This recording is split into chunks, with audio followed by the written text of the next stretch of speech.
Hey, Nora, I have some questions for you. Would you be willing to answer a few of those questions? Tell our audience, how old are you? 6. 6. All right.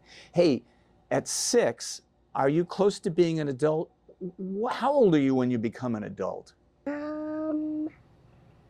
41. Hey, sounds pretty good to me.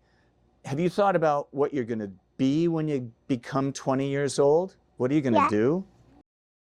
A doctor. A doctor. Interesting. So, Nora, do you have time to play with your mom? Yes. We color together and we play our game board together. You do? Yeah. Is she your best friend? Yes. Well, I hope for your sake that you get your dreams to come true. And it was really great fun having here today. Thank you, Nora. You're welcome.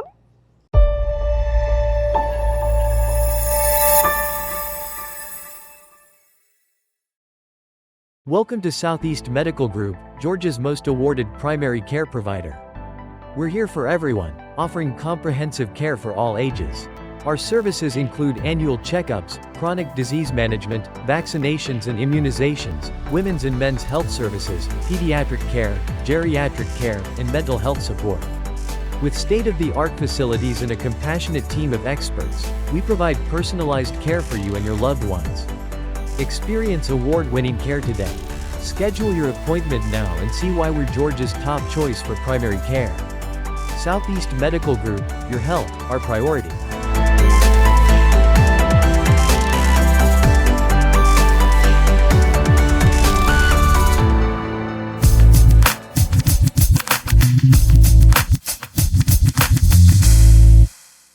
Welcome to Healthcast Southeast. In this episode, we explore, among other things, all the nuances of women's health.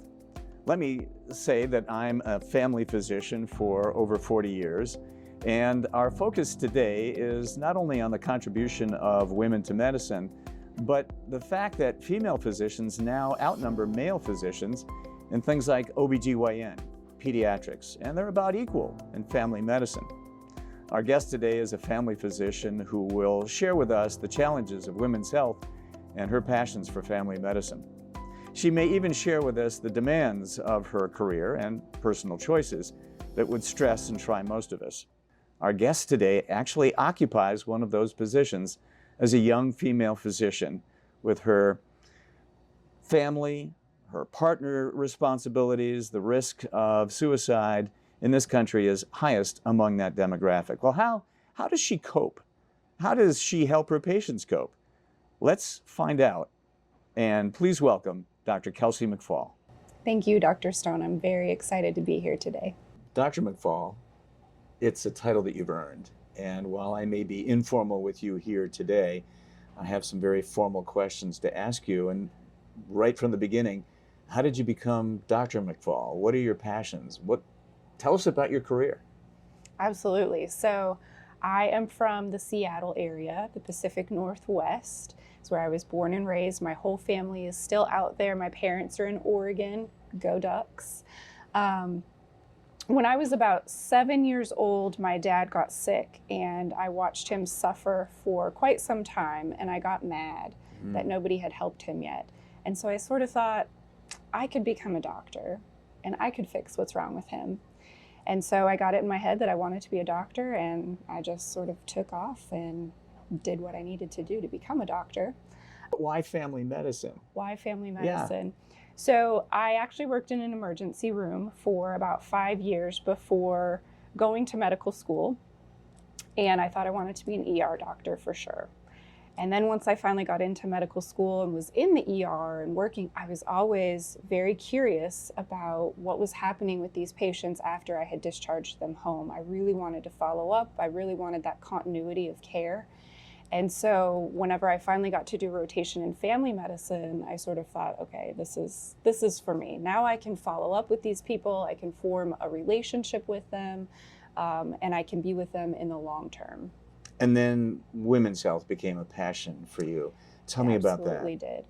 So when I was in residency, my residency program was very big on full spectrum family medicine. So from birth to death, working in a clinic, working in a hospital, and doing OB. Delivering babies. Delivering babies. So I recall very vividly the very first baby I got to deliver, and it was, for lack of a better term, a magical experience. It sort of shifted something in me, and I just felt this passion all of a sudden for women's health. So not just delivering that baby, but being with the woman before, during her pregnancy, maybe even prior to that, helping her get pregnant. And then after that pregnancy, because I was so involved with the OB part of my residency program, I got to do a lot of gynecology and learn about all of the other aspects of women's health. And I just loved it. So tell me what differentiates men and women's health. So I feel like women go through a few more stages in our lives that affect us physically, mentally, emotionally, socially even, because we have before puberty, we have during puberty, we have perimenopause, and then postmenopause. And each stage of our life as a woman really, really affects us. And clearly, you've also taken what I call the mommy track. Absolutely.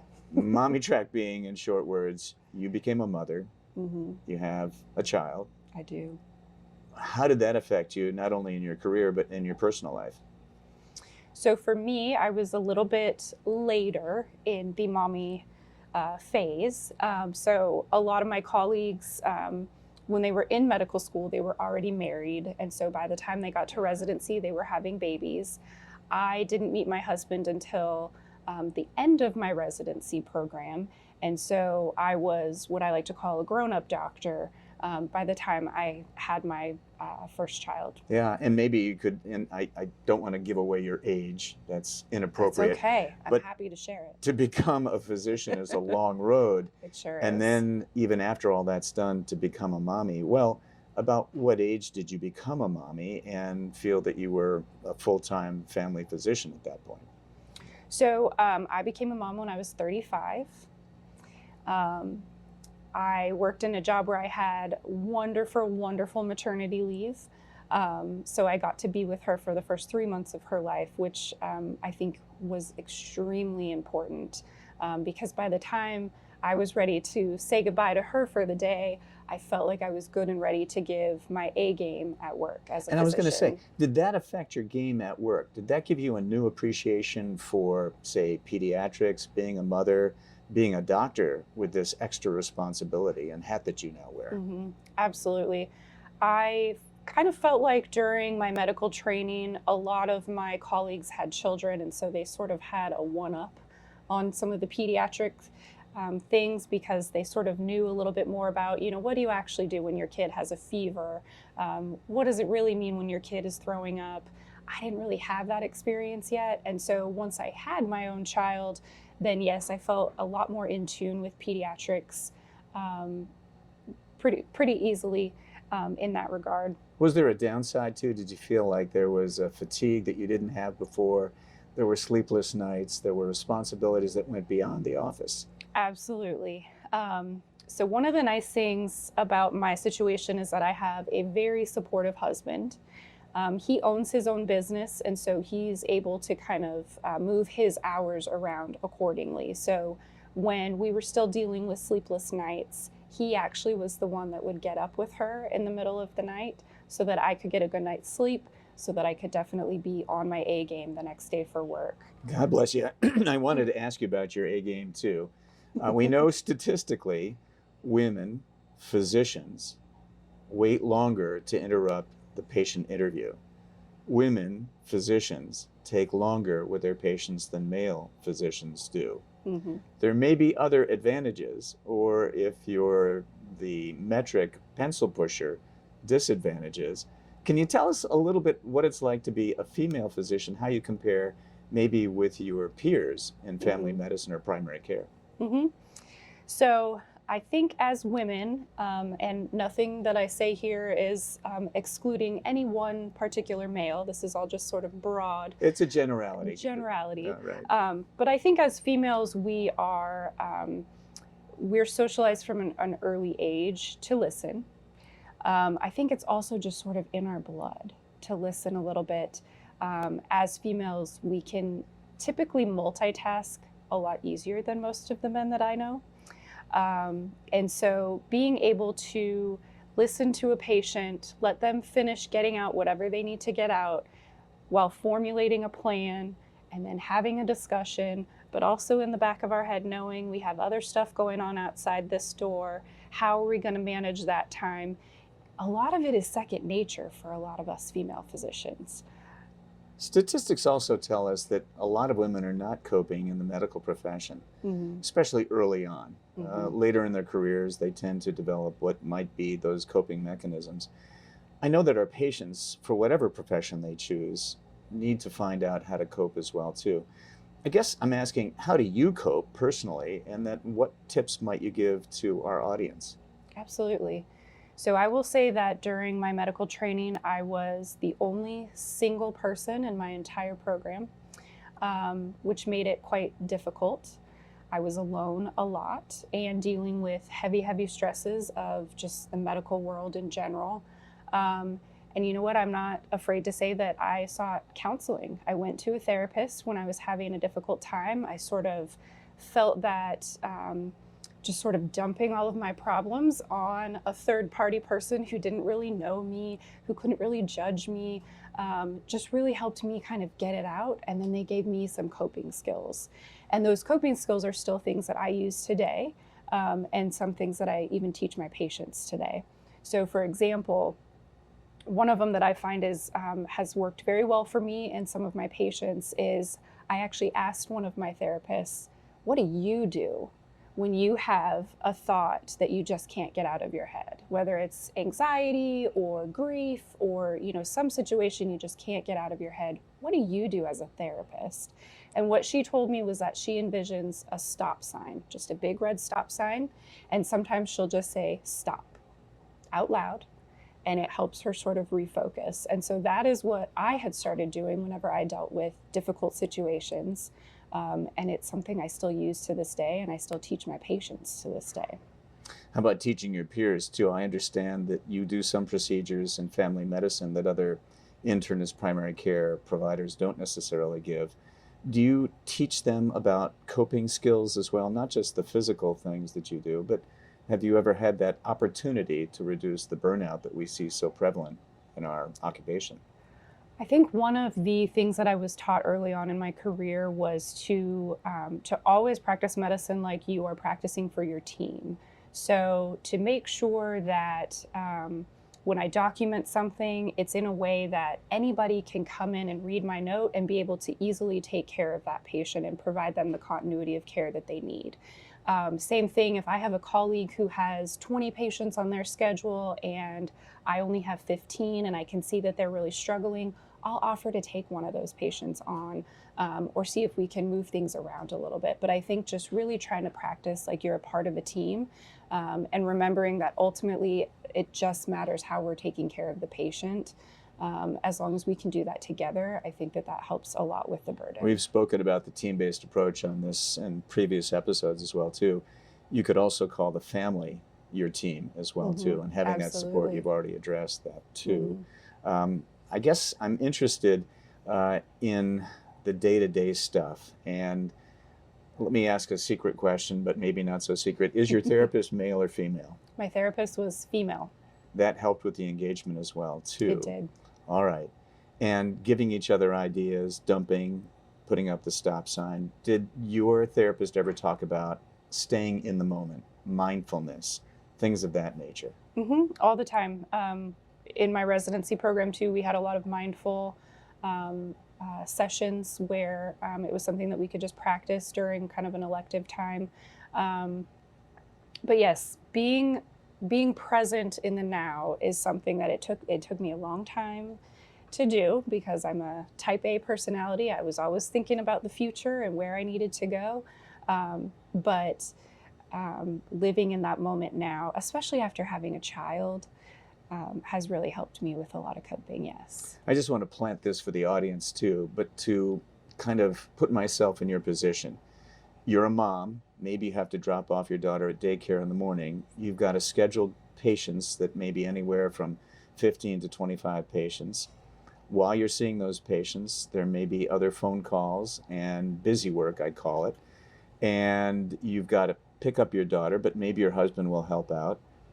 Who's going to cook dinner that night? And what about the weekend? We have plans.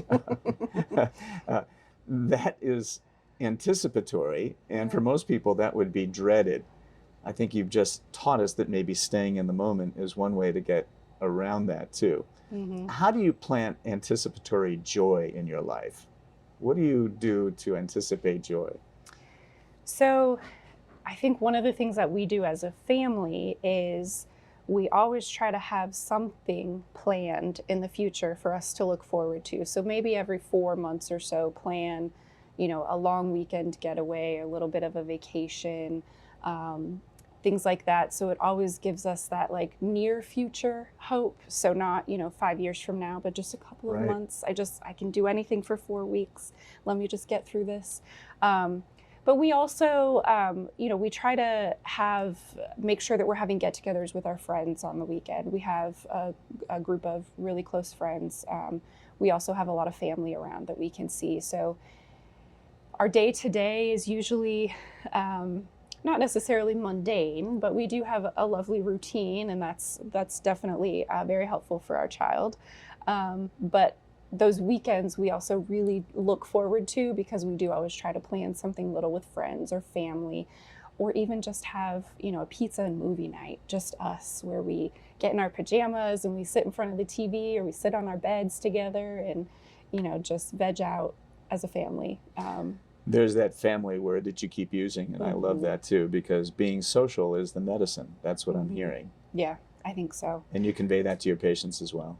I do. I have a lot of patients that are single or elderly, that are on their own, that a lot of their physical symptoms and mental symptoms sometimes stem from just being lonely. They've lost a spouse or a partner, or they just never really had any friends to begin with. And I always try to encourage them to get out into the community somewhere. So there's always volunteer opportunities at the Humane Society, or we have some adult daycare facilities and special needs programs in our community. And so, volunteer with that. Just do something one day a week to kind of get you out, be social. And it really does sort of make a difference. Be about the your other. Core. Yeah, yeah, thank you. Do you give the same message to men as to women? Absolutely. Yeah. Absolutely. Yeah. I have a lot of male patients who have retired, and they have since lost that purpose of getting up, going to work every day, providing for their family, being that person. And so I encourage them, sometimes even more than I do my female patients, to find a hobby, get out there, do something once a week, go see if you can get, a Saturday job at the Home Depot, or, something like that, because a lot of them will end up getting a little bit down and depressed if they don't find a great hobby or a volunteer opportunity. Great advice. I love that too. I know that we strayed toward the other gender. Is there anything that you would like to send as a message to females that are out there looking for good women's health advice? And is there any message that I haven't asked you to deliver at this point about women's health? Absolutely. So I think one of the big topics right now in our community is social media. Social media is everywhere. We're on it right now. And a lot of times the voices on social media can be a little bit louder than what you might hear in your own home or, in your own doctor's office. And so I always like to tell my women, watch the social media and then come to me with any questions that you have. So before you just put all your money into whatever it is they're recommending, come and talk to me about it. Do some myth busting. Absolutely. We can always do some myth busting. Right. And there are a lot of them to bust out there. But yeah, That's a big message. And again, we tackled that in one of our earlier episodes about disinformation, about very biased material that's out there. You know, the internet is a wonderful place and a terrible place. Absolutely. But you can give them sites to go to. You can give them references and places where they can get what might be considered reliable, precise information. One of the things that I like to do for my patients is give them something to go home with. And so a lot of times I'll use my, doctor websites and I'll print something off for them, or I've made my own handouts on, different types of birth control or different types of weight loss medications. And these are the basic facts, and this is how much they might cost you. And just some easy facts that they can go home with and read about, think on, and then maybe come back to me with some more questions if they have them. I love that. And I should tell our audience too that you're in town for a limited time only because you're teaching other providers some skill sets as well. Absolutely. I love teaching and I love doing procedures. So right now I get the opportunity to teach other providers within Southeast Medical Group how to do injections into their knees and their shoulder, or patients' knees and shoulders, not their own, obviously. And that has been a very fun opportunity because it's very easy and it provides patients so much benefit. They come in with, a diabetes check. We're checking their blood sugar and oh yeah, my knee is still hurting. It's been hurting for a couple of months, and we've already made sure that there's not any reason why I shouldn't give an injection, but I can just go grab my little kit really quick and 2 minutes later, they've got some relief. I love being able to do that. I also do a lot of women's health procedures, which is really nice because a lot of women love that one-stop shopping with me. So I can give them advice about their children. I can give them advice about pregnancy or getting pregnant. And then, do we need to talk birth control? Let's talk it. And let's get you that Nexplanon or an IUD. We'll make sure that we do your pap smear. And if it's abnormal, then I can follow up on it with you. And I can sit and I can go over all of those scary questions you might have about any of that, as opposed to maybe sending you to an OB-GYN that you've never met before. It's usually very nice for most people, men included.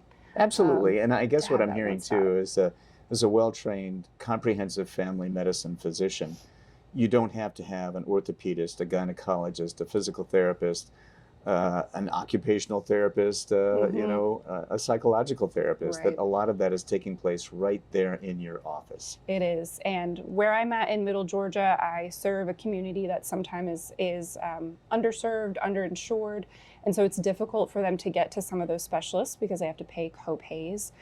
They may end up with bills that they just can't afford. But when they come to their primary care doctor, usually that cost is pretty well within what they can manage. And so getting that, quick birth control option or quick knee injection is very beneficial for a lot of those patients. If you had to guess, what would be your percentage of the amount of care that you deliver versus anything that's done elsewhere? In other words, for all the medical care of a single patient, do you take care of 90% of their needs, 100% of their needs? Pick a number.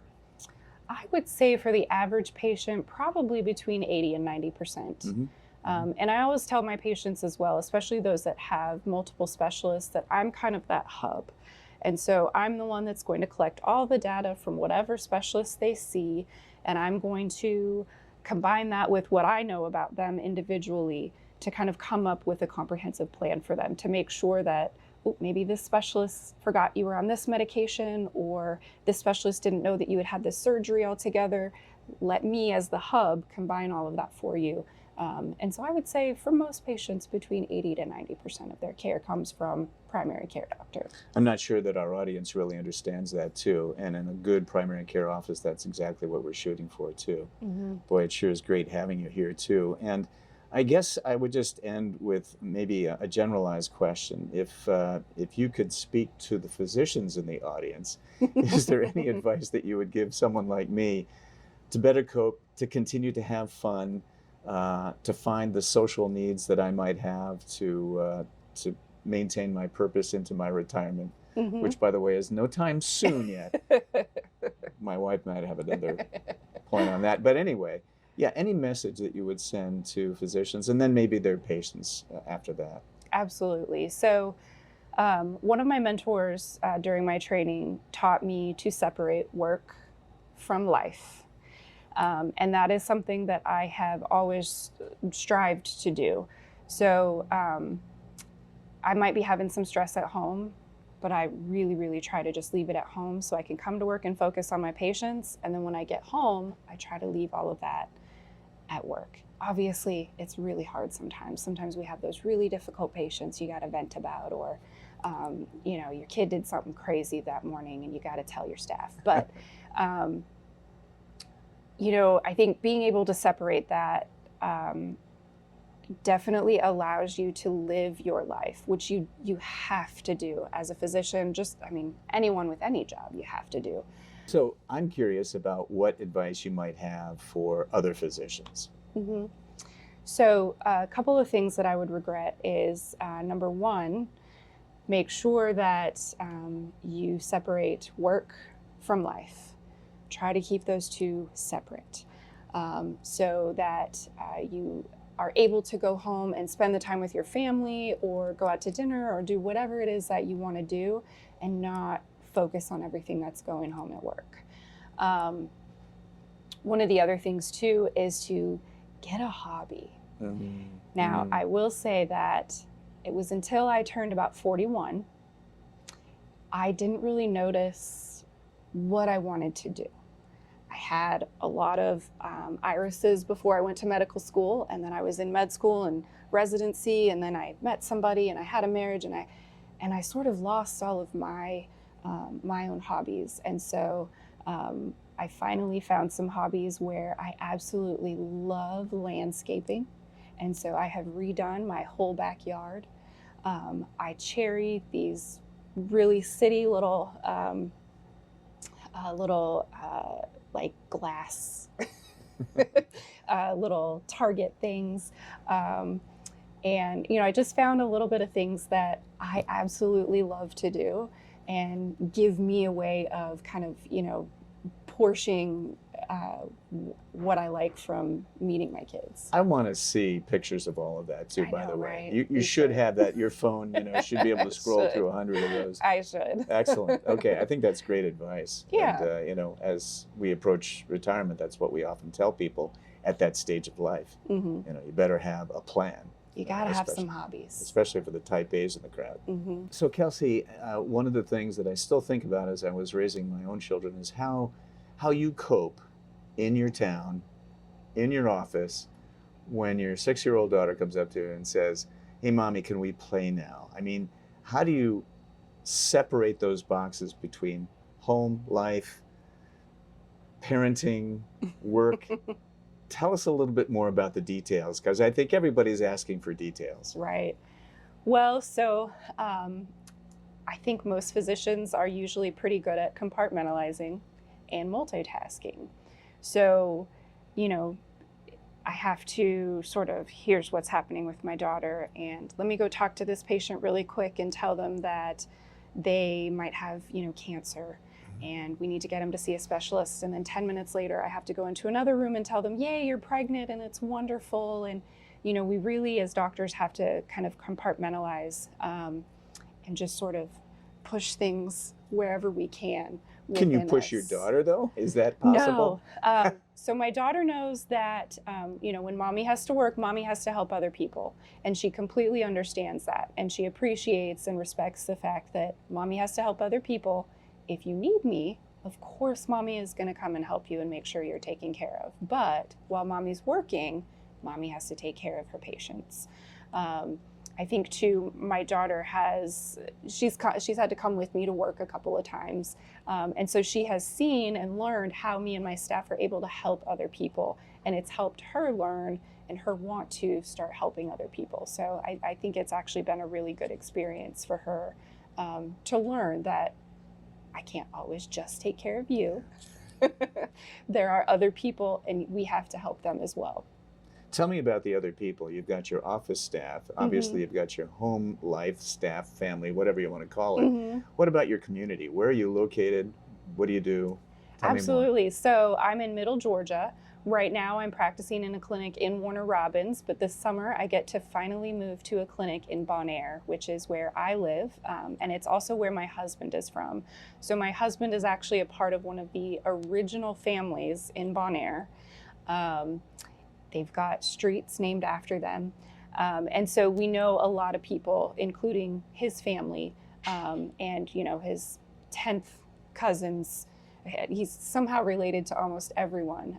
But I'm really excited to be able to finally practice in Bonaire because we know so many people, we know that community really well. And I understand he's a veteran as well. Absolutely, yep. So he is retired Army.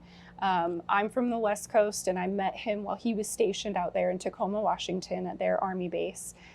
He owns an HVAC company within Middle Georgia, and so we actually decided to move back to Middle Georgia to be close to his company and his family, and so far it's been awesome being able to take care of his community.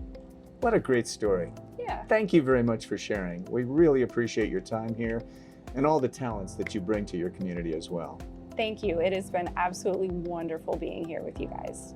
Well, I hope you enjoyed today's episode of Healthcast Southeast. As your host, we are very curious about the comments that you have, and we hope that you'll like it well enough to share it and to subscribe to us on YouTube. If you have comments, if you have suggestions for future episodes, let me know. But for now, have a great day.